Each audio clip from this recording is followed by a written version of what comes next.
Welcome to Conversations with the USA Race Walking Foundation. This computer. Okay, welcome to another edition of talking about race walking with the USA Race Walking Foundation. We're going to do something rather different today, something I don't think that we really did in any of the previous elections for USA Track and Field Race Walking Chair, but we're going to start interviewing the chair people. Alan James is the first person to announce his candidacy. So welcome, Alan. I'd like you to introduce yourself to start and give us a brief review of your very illustrious career related to race walking anyway. Tell us what you accomplished, how you got in it, and then that will lead us to why you think you would make a good chairperson.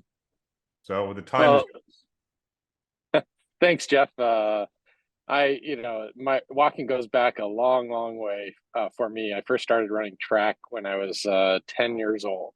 And so I was a middle distance runner and won most of my races in the Seattle area that I was racing. I didn't do a whole lot of junior Olympics or anything, but a couple years go by and I'm 12 years old. And my coach, he had seen me race walk before because we used to have to race walk during our track practice as part of our plyometric drills and different drills. And so we're at a meet and we're trying to win this meet and we're going up against this powerful East Side Track Club from, and I'm on the Cheetahs and I just won the 1500 meter run and coach says, Alan, I need you to do something. I need you to go do the 800 meter walk. Sure, coach. Back then yes, sir, sort of thing. And it's just like, so I was 12 years old. That's 48 years ago or so. That's when I first started race walking, and I kind of kept on doing it on the side and being involved in the youth track. I also was, my mother had a successful running store that she started in Seattle, and she also was a race director. So I also did a lot of race management, helped her with that. I did officiating. I officiated the Pac-10 track meet when I was 16 years old. Some big meets that were in the Seattle area, and I continued on through college. And I knew I wanted to go to the Olympics at some point, and I knew race walking would be a better avenue for me because I could be a really good 800 meter runner in a big pool of lots of 800 meter runners, or I could be a really great race walker in a small pond of race walkers. And so I chose to focus on race walking because that would be an avenue towards the Olympics and my dream of going to the Olympics. And sure enough, after time, just continuing to pursue the race walking, I would make 2 U.S. Olympic teams and set 5 American records from the 20K to the 50K. And but that administration side of me was always a part of me from, whether it was officiating, being a race director, those sort of things were always a part of me. And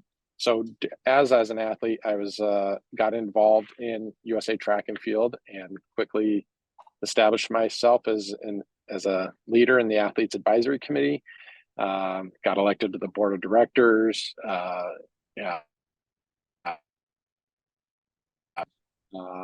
and continued on in administration in different areas of USA Track and Field, and including the formulation of an ethics committee, as we're like the first governing body to have an ethics committee after a lot of the situations were coming out with Sarbanes-Oxley and just administration of a non-for-profit and how we do that. And so I was involved early on in the formation and rewriting of the ethics code of ethics for USA Track and Field.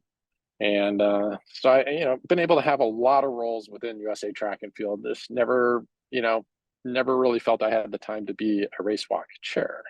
So let's a lot of history. I'm still competing as a masters, and actually the first year doing masters this year, and went to World Masters and won 2 golds and a silver. And it's fun to be world champion of at the M60 age group. And so it's my first year doing it, so it was a lot of fun.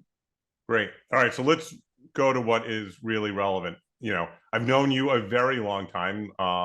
You stayed with me when I was living in an attic in one of my athletes' houses that I was coaching, right? If it goes all the way back to like 1991, I think. 10 Uh, relays. Yep. yep. And I would just like to say I probably have the record for the most kids sleeping on my floor before a meet. That's my qualification. I had 28 people sleeping in my basement at one point. But obviously, we've talked for many, many years, and until recently, I've never heard you say, "Hey, I want to be race walking chair." So, what changed? What suddenly motivated you? Because the job of chair is thankless. It is endless hours, and nobody's going to be happy with you for the next 4 to 8 years if you become chairperson. So, what on earth would make you want to do this? You know, to be honest, Jeff, I don't see any reason why people won't be happy with me. It'll be, yes, it's a thankless job, but I think I have some ideas, a vision to, include and collaborate with everyone on our committee. I don't want anyone to feel, that they can't approach me and talk to me about issues. I may not agree with them. I may not agree with their approach, but I think if we have an open line of communication, and I will take their ideas and see if we can employ them. I don't want to be a dictator. No, no, no. I'm going to pause you for a second because we all watch political shows where you're asked a question and you answer it differently. You honed in on my thing, people won't like you. I clearly hurt your ego there. That's not what I was going at. What changed? What precipitated you to make a decision to run for chair, which is a difficult. Uh, I think it's. I got back involved in our local association last year, and to support our rocking chair in Southern California, and started working with some more athletes in the Southern California area. And I really believe that between Paris and what happened, not sending any athletes to Paris, and just kind of this year with a marathon relay and some of the international stuff that's happening, I really was like, we we really need to get athletes in the right position and to be able to enable them to train properly, to give them the proper support that they need in order to make the Olympics, and to make that as a goal for our committee. And that is our mandate at USA Track and Field, is to win medals. And so I don't see as a committee that I see our program just really getting stale and not being able to support and nourish and help these athletes that we currently have to get them to the next level. And we do have some young athletes. We do have potential out there to get, athletes to Los Angeles Olympics, to Paris, but we didn't for Paris, but we have LA coming up in 4 years, and we need to get athletes back qualified and ready to compete in that area. And I really strongly felt after going to World's Masters in Gothenburg that and talking to some of the older athletes that have gone through the program and weren't able to do this, that we have an opportunity here. And whether USA Track and Field or the Olympic Committee wants to support us or not, we need to go outside and take this horse and build the cart behind it.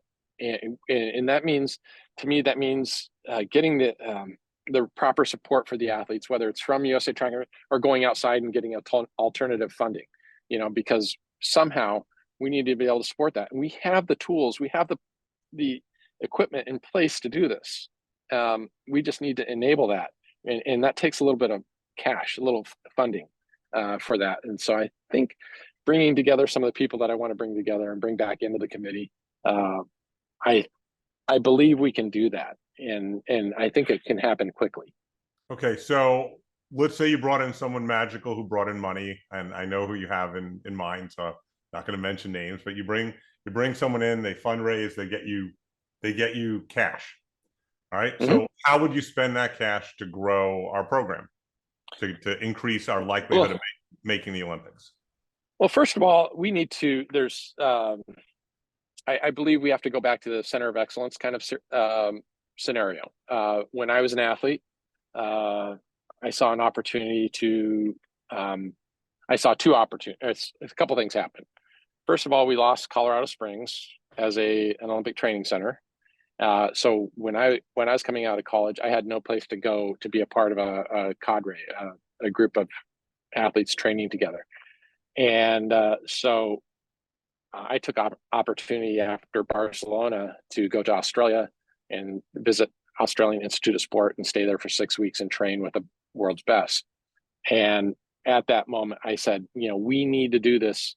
We need to recreate this in the U.S. And so were presented opportunity in LaGrange, Georgia. And I made the move. I was first to move there and conned other people to go there. And so like Mike and Michelle, a lot of athletes, Andrew Herman, Tim Seaman, Rob Cole, we had most of the national team was in LaGrange, Georgia at that time. And we had a great coach, Bogdan Bulakowski. And so we need to recreate that. That's kind of old. I have a combination of old school, new school sort of thing, but we have an opportunity. And I've talked to Ian and Susan about their facility and having an East Coast training center there at their compound and have a center of excellence there. They can't do that without funding. They can't do that without support. Here on the West Coast, or anywhere really, we have a WCAP program. Mike Minosi's been, supported by this program. John Nunn was supported before, and that John Nunn had the full opportunity to be able to train full time and dedicate, and his results were going to the Olympics. Mike Minosi's now an advocate for the program, and now we have Nick Christie joining that program, and if some of these young athletes could just come in there and realize that the military is going to pay for them to train,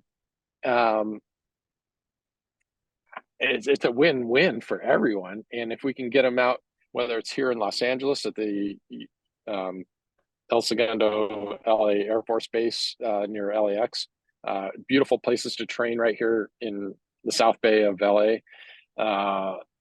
or Coronado where Mike is, so he could train down. They can train in San Diego with the other group of athletes that are already there.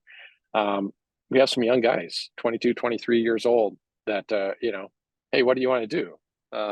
Let's join this program and let's get on it. Center of Excellence, right? Center of Excellence is the primary source, and then being able to fund them to go to races in Europe and various camps. I think bringing back the camp idea, that we used to have camps all the time and do all the testing, bring everyone from the centers of excellence, everyone to a central spot where we can do testing and have a race at the end of camp or something like that. We're doing it with the kids, the juniors right now, every year in Imperial Beach, but it's we need to do it for the senior athletes, because I think there's a point where we can, we all need to work together. Sure. And there's an economy of scale, obviously, if you can combine efforts. I used to run the junior camp at Chula Vista, right? Every year we'd have the top kids come out and train, and then we had a lot of the athletes in residence helping, and then occasionally some of the senior athletes would pop in. But I think including, a larger percentage of senior athletes would be great. All right, so we've got centers of excellence. What other? Give me two other bullet points. 30 seconds apiece. Go. I think, well, again, I mentioned camps, centers of excellence camps, and funding athletes to compete in your major competitions in Europe. Okay. And do you have any idea how much all that would cost as a budget?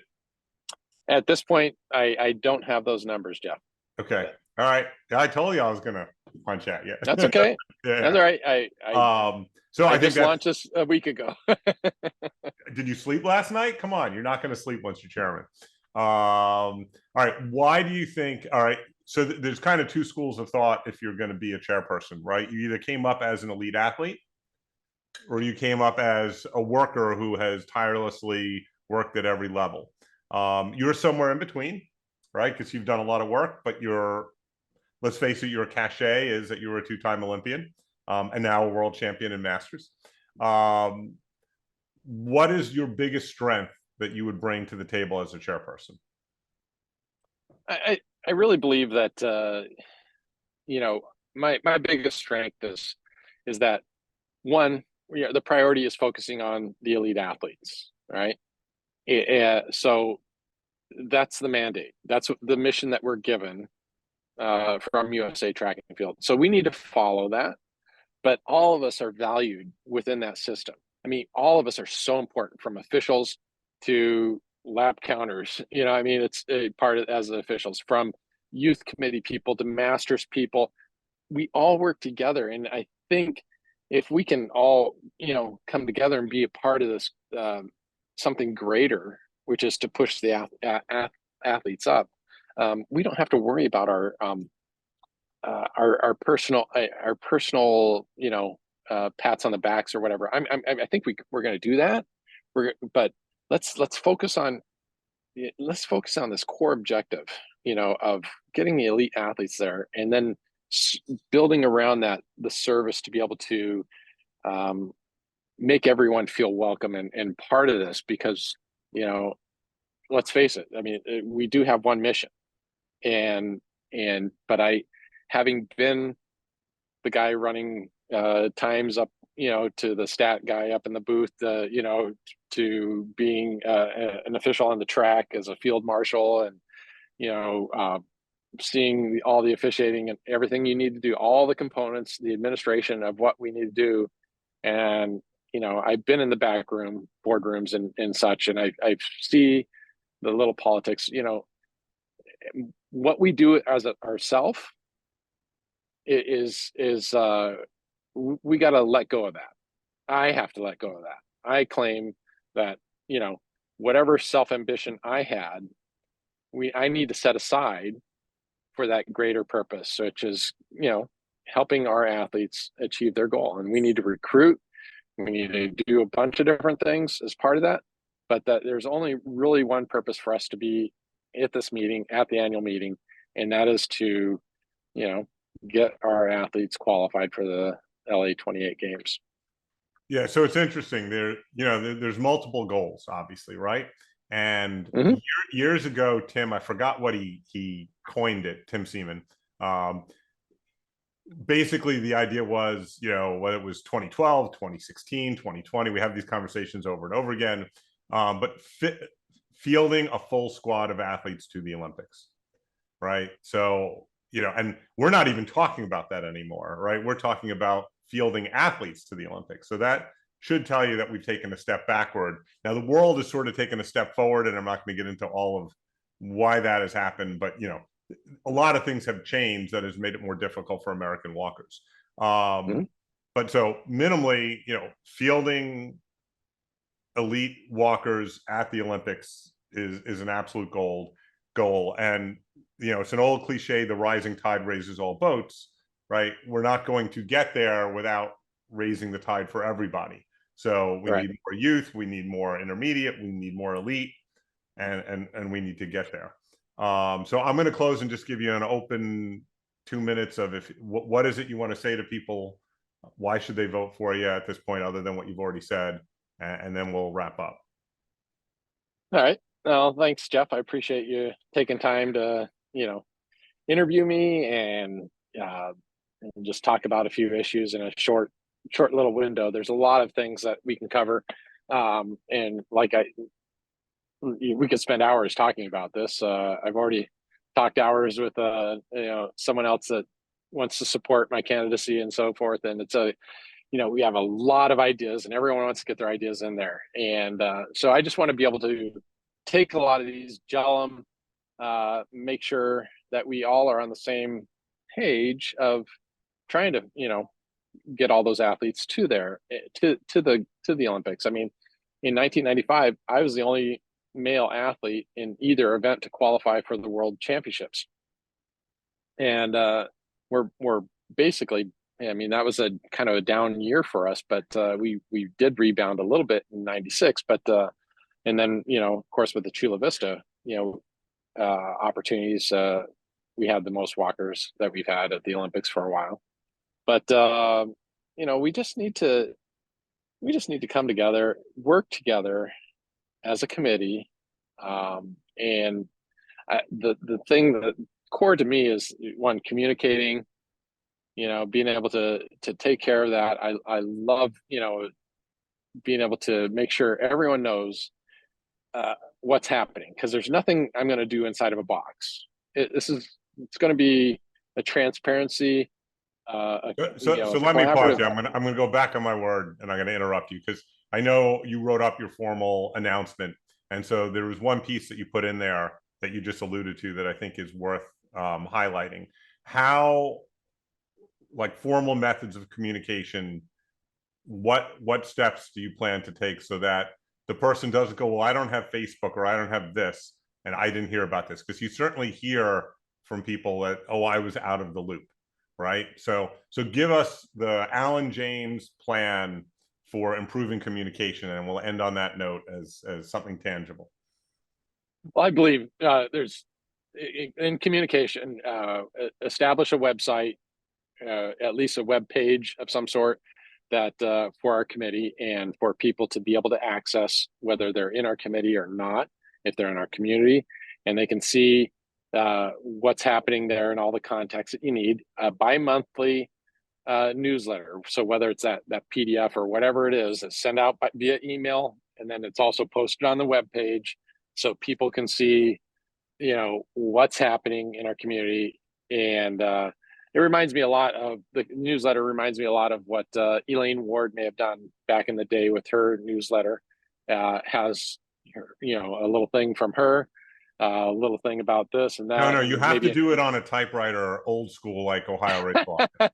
No, we'll spell check. So, but so we'll send out the PDF to emails if that's what people want. Mm-hmm. The website, to have that, that method of communication. And we can also do it on like I posted my announcement on the USA Race Walking on Facebook. So we can, cover all those bases and make sure that's done. And I think we have the people in place to be able to do that. And if it's only a couple paragraphs, maybe it's a slow month, it's August or something like that, right, and nothing happened or whatever. We already summarized the world championships or whatever. It may be a couple paragraphs. We're going to communicate. We're not going to leave. It's like, okay, there's not going to be that dead air. Right. Currently, I, as an athlete this year, I was getting my information from Nick, and he shouldn't be, the one supplying me information. He should be focusing on what he's doing. Yeah, some of your challenge is USATF Politics, right? That, getting them to update their website is very difficult. And whether or not they'll allow you to do something external, right, I think is well. So on that point, Jeff, I mentioned in my platform a little bit, briefly, that whether it's inside or outside of USA Track and Field, we're going to get it done. And there's no exception to this. We cannot rely on USA Track and Field for funding. We cannot rely on USA Track and Field for our communication. We cannot rely on USA Track and Field for records or whatever. They're not updating things. And so we don't know. Our athlete bios on USA Track and Field are awful. They're not featuring anyone. And so there's a lot of things that we need to take off site and just do on our own, to be fair. I just don't, I'd love to have it included in USA Track and Field, but this is where my experience within the governing body of USA Track and Field, and it being a race walk chair on the high performance committee, I will argue with John Chaplin or, those people in charge. I know I will make my point, and I will make our stand as best I can to represent race walking, but I'm also not going to rely on that. And that's the whole point. It's like battling on all areas. Battling, and maybe a combative word, but to me we need to make a battle here to raise our profile in our sport and for our athletes. Sounds good. All right. Well, I thank you for your time. I wish you luck. It will be interesting to see opposing views. I will try to create interviews with all of the candidates. Right now, you are the sole person I believe that has declared, but we know there are more coming. So best of luck to you. See you at the elections. Thank you, Jeff. Appreciate it.